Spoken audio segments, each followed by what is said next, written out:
Leitura do livro Panorama da História Cristã, de Hernandes Dias Lopes. Capítulo 2. Uma síntese do Novo Testamento. Jesus, na plenitude dos tempos, cumprindo as profecias bíblicas, nasceu em Belém da Judéia. O Verbo eterno se fez carne e tabernaculou entre os homens.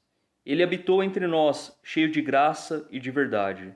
Ele vestiu pele humana, calçou as sandálias da humildade, pisou o nosso chão, comeu nosso pão, bebeu a nossa água, sentiu a nossa dor, chorou as nossas lágrimas, carregou sobre seu corpo, no madeiro, os nossos pecados e ressuscitou em glória para nossa justificação. Tanto a cultura helênica quanto a romana se uniram à contribuição dos judeus na vinda do Messias ao mundo. Quando Jesus nasceu, a Palestina estava sob o domínio de Roma. Com a perseguição de Herodes o Grande, José e Maria fugiram com o menino Jesus para o Egito, ficando lá até a morte do impiedoso rei. Voltaram do Egito e fixaram-se em Nazaré, cidade onde haviam morado anteriormente. Ali Jesus cresceu como filho de um carpinteiro. Aos 30 anos de idade deu início ao seu ministério, tendo sido batizado no Jordão por João Batista, identificando-se assim com os pecadores, aos quais ele veio salvar. Ali no Jordão, enquanto Jesus orou, os céus se abriram e o Pai falou: "Este é o meu Filho amado, em quem me comprazo." Nesse mesmo instante, o Espírito Santo desceu sobre ele em forma de pomba, revestindo-o com poder para dar início ao seu ministério. Ali estava presente a Trindade, o Pai, o Filho e o Espírito Santo. Do Jordão, Jesus foi conduzido ao deserto pelo Espírito Santo, onde jejuou por 40 dias e 40 noites, tempo em que foi tentado pelo diabo. Por 3 vezes o diabo investiu contra Jesus para derrubá-lo, mas o Filho venceu no deserto, usando sempre a espada do Espírito, a palavra de Deus. O diabo derrubou o primeiro Adão no paraíso, mas foi derrotado pelo segundo Adão no deserto. Do deserto, Jesus, cheio do Espírito Santo, seguiu para Galiléia. Chegando a Nazaré, onde viveu a maior parte da sua vida terrena, entrou na sinagoga, tomou o rolo do livro de Isaías e leu: "O Espírito do Senhor está sobre mim, pelo que me ungiu para pregar, para curar e para libertar."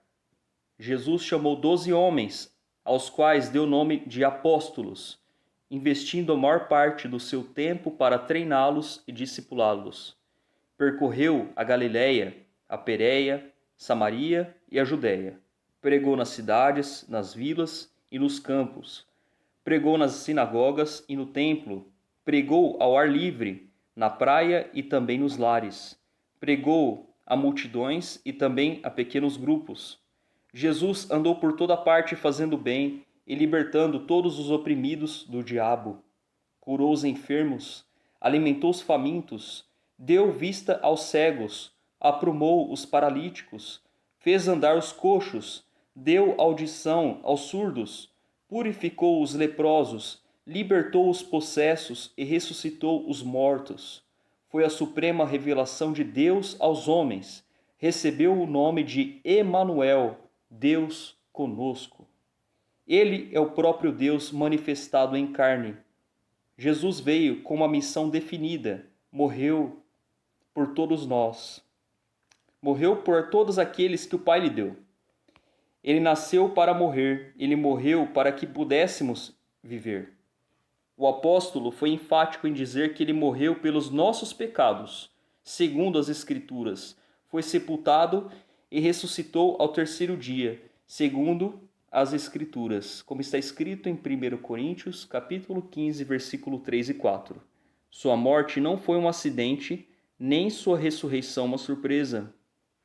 O diabo usou diversos artifícios para demovê-lo da cruz, mas Jesus marchou para ela como um rei caminha para a coroação. Na cruz, Jesus esmagou a cabeça da serpente e triunfou sobre os principados e potestades, expondo-os ao desprezo. Na cruz, Jesus consumou a obra da redenção. Na cruz, ele nos libertou. A morte não pôde detê-lo. Ao terceiro dia, Jesus ressuscitou para a nossa justificação. Depois de ter passado 40 dias com os discípulos, falando-lhes sobre o reino de Deus, Jesus voltou para o Pai.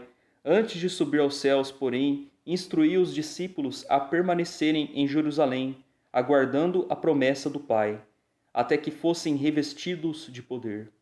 Em Atos, capítulo 1, versículo 8, Jesus fala sobre a capacitação de poder dada pelo Espírito Santo e dá também a estratégia de ação a ser seguida, ser testemunha tanto em Jerusalém como em toda a Judéia, Samaria e até os confins da terra. Depois do Pentecostes, a igreja explodiu em Jerusalém, num crescimento espantoso. Multidões eram convertidas e agregadas a ela. O crescimento e a expansão da igreja de Jerusalém são registrados por Lucas até o capítulo 7 de Atos. Como a igreja ainda estava limitada à Judéia, Deus enviou uma perseguição contra ela e os crentes foram dispersos, levando a palavra por onde iam. Assim é que Filipe chegou a Samaria, quebrando os muros de inimizade e pregando ali o evangelho com poder. O povo se alegrava ao ouvir e ver as coisas que Deus fazia por intermédio de Filipe. O diácono pregador falava e fazia, pregando aos ouvidos e aos olhos. Pela imposição de mãos dos apóstolos Pedro e João, os samaritanos também receberam o Espírito Santo. O evangelho se espalhou para além das fronteiras de Israel, com a conversão dos perseguidor da igreja, Saulo, de Tarso, no caminho de Damasco. Mais tarde, uma igreja gentílica, a igreja de Antioquia da Síria, tornou-se a mãe das missões transculturais. Dali, Barnabé e Saulo partiram para a primeira viagem missionária, nas regiões da Galácia, passando por Perge, Derbe, Icônio e Listra, estabelecendo igrejas e constituindo presbíteros.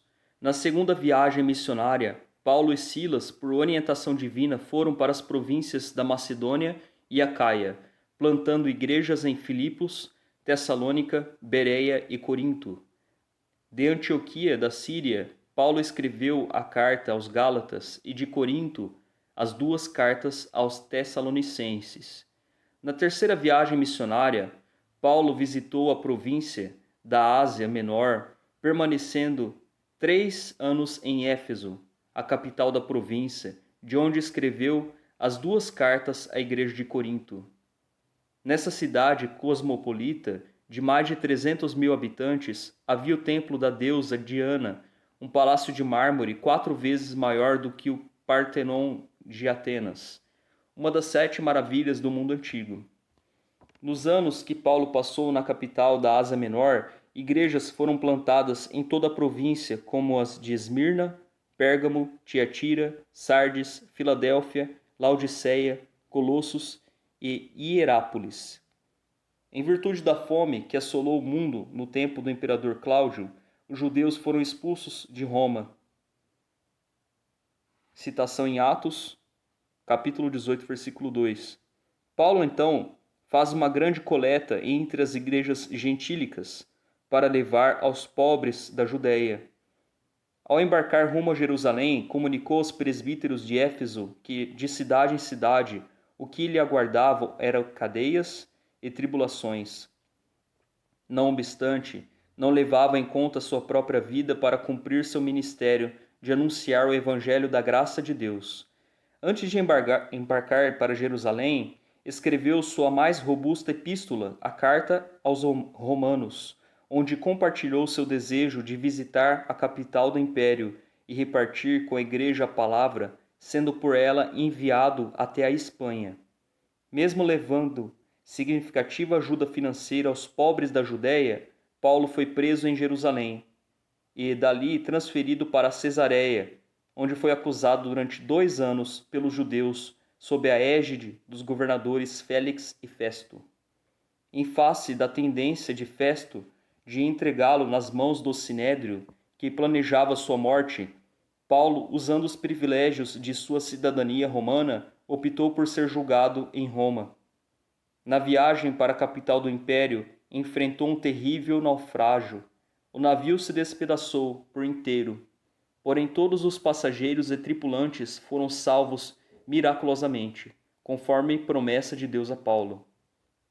Na ilha de Malta, onde chegaram, uma víbora picou a mão de Paulo, mas Deus neutralizou o veneno letal da cobra e ainda usou seu servo para curar todos os enfermos da ilha. Assim, os malteses enviaram Paulo a Roma com todas as suas necessidades supridas. Ali permaneceu preso durante 2 anos, em uma casa alugada. Dali, Paulo evangelizou a guarda pretoriana, estimulou os crentes a trabalhar e escreveu cartas aos Efésios, aos Filipenses, aos Colossenses e a Filemon. Após esse período, Paulo foi liberado da prisão e então escreveu a primeira carta a Timóteo e a carta a Tito. Mas, a partir do ano 64, a perseguição à igreja, em vez de ser religiosa, passou a ser política, e Paulo retornou à prisão, sendo encerrado numa masmorra, um porão subterrâneo escuro, úmido e insalubre. No dia 17 de julho de 64, a cidade de Roma, com mais de 1 milhão de pessoas, foi incendiada. Nero, o imperador, vestido de ator, subiu para o alto da torre de Mecenas, de onde assistiu ao espetáculo horrendo das chamas devorando a cidade. Foram 7 noites e 6 dias de incêndio. Quando as chamas apagaram, 70% da cidade estava destruída. Dos 14 bairros de Roma, 10 deles foram devastados pelas chamas. Os 4 bairros restantes, densamente povoados por judeus e cristãos, deram a Nero um álibi para colocar a culpa do incêndio de Roma nos cristãos. Começa então uma brutal perseguição à igreja. Faltou madeira para fazer cruz, tamanha a quantidade de crentes crucificados. Os crentes eram amarrados em postes, cobertos de piche e queimados vivos, para iluminar as noites de Roma. Foi um verdadeiro massacre. Dessa segunda prisão, Paulo escreveu a sua última epístola, a segunda carta a Timóteo. Nela relatou a chegada do seu próprio martírio e a gloriosa esperança de tomar posse da coroa da vida, da coroa da justiça. Assim, por volta do ano 67, o veterano apóstolo foi degolado, deixando, porém, para gerações pósteras um bendito legado. O Novo Testamento foi escrito num período de 50 anos. Temos 4 livros biográficos, os 4 evangelhos, e 3 são sinópticos, quer dizer, vistos por uma mesma perspectiva, Mateus, Marcos e Lucas. A ênfase de Mateus é apresentar Jesus como rei dos judeus. Escrito para os judeus, tem o maior volume de citações do Antigo Testamento, é o mais judaico dos evangelhos. A ênfase de Marcos é apresentar Jesus como servo. Escrito para os romanos, é o evangelho que se concentra nas obras de Jesus mais do que nos seus ensinos. O evangelho de Lucas enfatiza Jesus como filho do homem, escrito para os gregos por um médico gentil, historiador e viajante. Tem como propósito apresentar o retrato de Jesus como o homem perfeito. Por isso, Lucas é o evangelista que mais fala da vida de oração de Jesus e do seu ministério realizado no poder do Espírito Santo. João, já no final do primeiro século, para refutar o gnosticismo, uma perniciosa heresia que negava a divindade de Cristo, como abordagem diferente dos demais, prova que Jesus é verdadeiramente Deus e verdadeiramente homem. João selecionou 7 milagres operados por Jesus e 7 declarações "Eu sou", provando que ele tem os mesmos atributos de Deus e realiza as mesmas obras dele. Temos no Novo Testamento ainda um livro histórico, o livro de Atos, que narra os fatos relacionados à igreja primitiva, desde o seu nascimento até sua expansão à cidade de Roma. 3 igrejas lideraram esse avanço: Jerusalém, Antioquia e Éfeso. 4 províncias do império foram alcançadas: Galácia, Macedônia, Acaia e Ásia Menor. O livro de Atos não tem conclusão, pois a história da igreja continua. Nós somos herdeiros e continuadores da igreja, que nasceu no Pentecostes.